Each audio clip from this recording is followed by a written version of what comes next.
I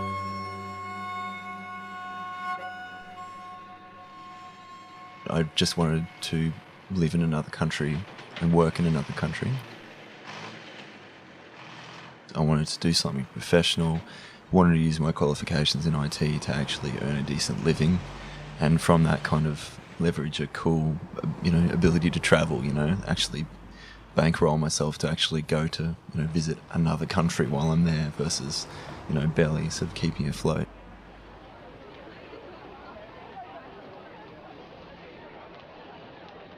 I think Amsterdam appealed to me as it was kind of one of those world destinations and carried that kind of sense of mystique and interest that, that goes along rightfully with Amsterdam.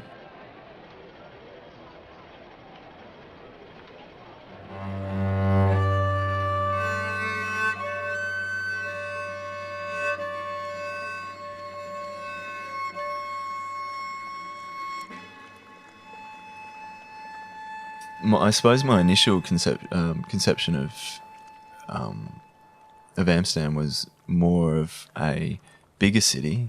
That's what I thought it was. And when I arrived, I was really surprised to find that, well, there's only 700,000 people. In fact, my birthplace in Brisbane is, twice as large in population. It was really kind of a village. And ironically, that was one of my favourite parts about Amsterdam, is just that you could get around on your bike and you could, you really knew these people who owned the shops and the cafes, and you'd drive past people and you'd recognise them. I was only there for a short time, over a year, and, the people you'd drive by and you'd be able to wave, and it was such a great feeling. It was a real kind of international little village, and it was fun,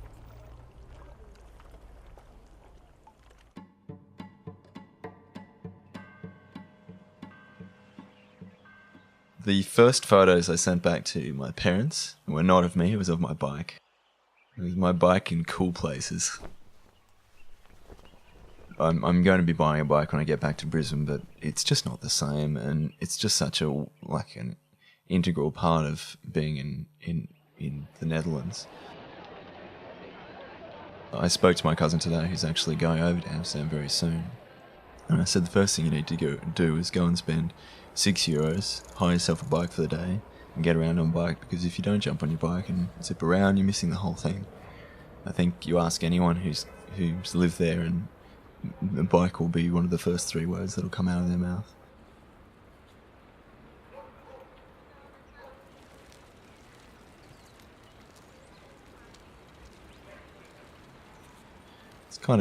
It's quite definitely one of the things I really loved about the whole bike thing was it's just so romantic.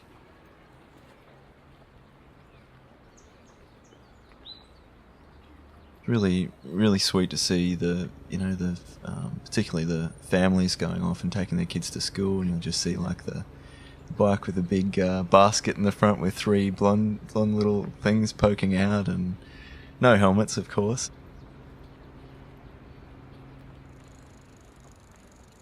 There's a documentary about junkies, and they drove along this, a pretty quick speed along one of those massive bike stands that went for a good, 50 metres.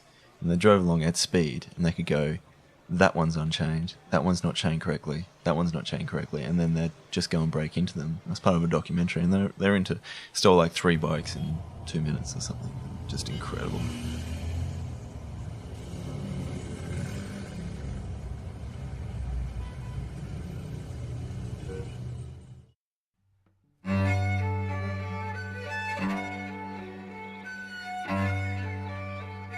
It just sounds like this googly kind of sort of yodeling.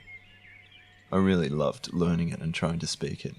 It was just such a huge task to learn it, because when everyone speaks English and they know instantly that you're not a local, they return fire in English, and in the end you never get an opportunity to practice it. And what's learning a language if you can't practice it?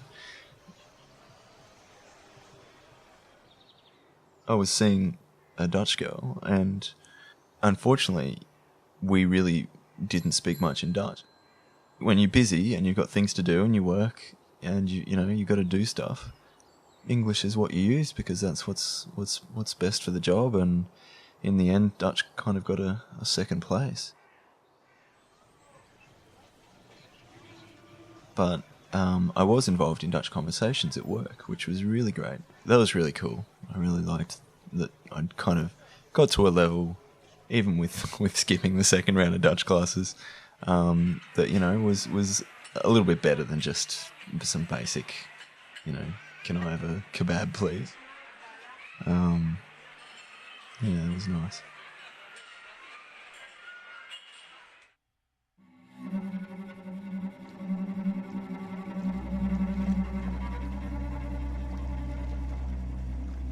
I was late for a concert at Paradiso, and I said, I'm going to be late to see Andrew Bird.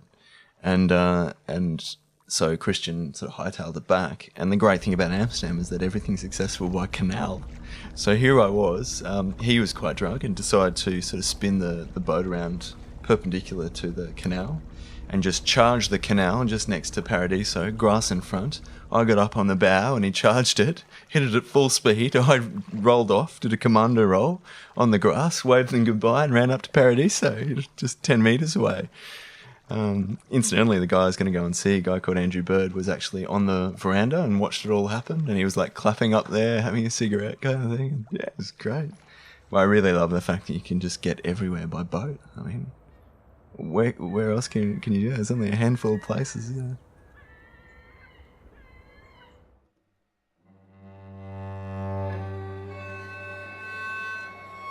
Before I went, I thought that they were all very... I suppose you get that clouded kind of ganja clouded kind of idea about who Dutch people are, allowing legal prostitution and legal use of cannabis. If anything, the overriding sort of feel for me was that they were sort of conservative. I know it almost sounds absurd coming out of my mouth like that, but they're so, I don't know, I was just really surprised by just how against drug use and prostitution and all of these kind of, sort of taboo sort of areas they were. I mean, it's really frowned upon.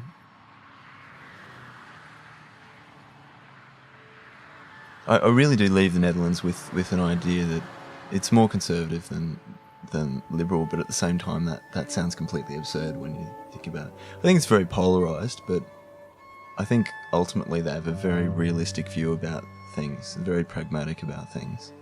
And I think that's probably the overriding kind of feeling that I sort of take away from it.